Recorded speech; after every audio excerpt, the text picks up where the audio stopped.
Sa ngayon, wala pang indikasyon kung gaano kalakas ang pinangangambahang pagsabog ng Bulkang Mayon sa Legazpi, Albay. Pero sa tuwing nag-aalburoto ang bulkan, napeperwisyo yung mga residente at ang lokal na pamahalaan gumagastos ng milyon-milyong piso. May ulat on the spot si Cedric Castillo. Cedric? Yes, Pia, sa pinakuling update mula sa PHIVOLCS ay sa lumipas sa 24 oras wala naman daw na itala o naramdaman na yung tinatawag na volcanic quake o yung pagyanig ng lupa na bunsod nitong magma activities sa mayong sa Bulkang Mayon.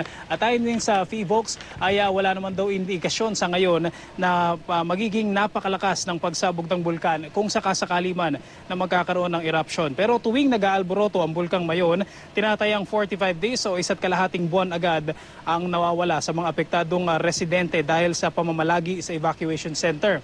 Ayon mismo kay Albay Governor Joey Salceda, humigit kumulang 274 million pesos on the average ang gastos ng provincial government sa tuwing magpapatupad ng forced evacuation. Isa sa mga nagpahayag ng concern sa conference kahapon na dinalawan ng iba't ibang sangay ng gobyerno ay ang Bureau of Fire Protection na siyang in charge sa distribution ng tubig sa mga evacuation centers tuwing magdedeklara ng Alert Level 3 na status. Ayon sa hepe ng BFP, nakahanda man daw silang rumisponde, kulang naman daw ang 20 liters na diesel kada truck, kada buwan na allocation sa kanila ng pamahalaan. Minsan delayed yung replenishment ng fuel.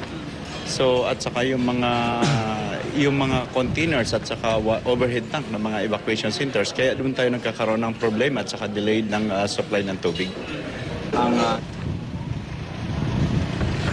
Pia, bandang alas 8 ngayong umaga ay naglabas ng pinakawagong bulletin itong PHIVOLCS sa tayon dito ay mula pa noong August 11 ay naglalabas na ng sulfur dioxide emission na 850 tons per day on the average itong Bulkang Mayon. Ito ay lampas-lampas doon sa baseline o yung normal na 500 tons na per day na sulfur dioxide. At sa ngayon daw ay patuloy ang pag-oobserba ng mga otoridad at mga eksperto sa Bulkang Mayon para malaman kung meron pa itong additional na deformation o kung bagay sinasabing pamamaga dito sa bulkan. Pia?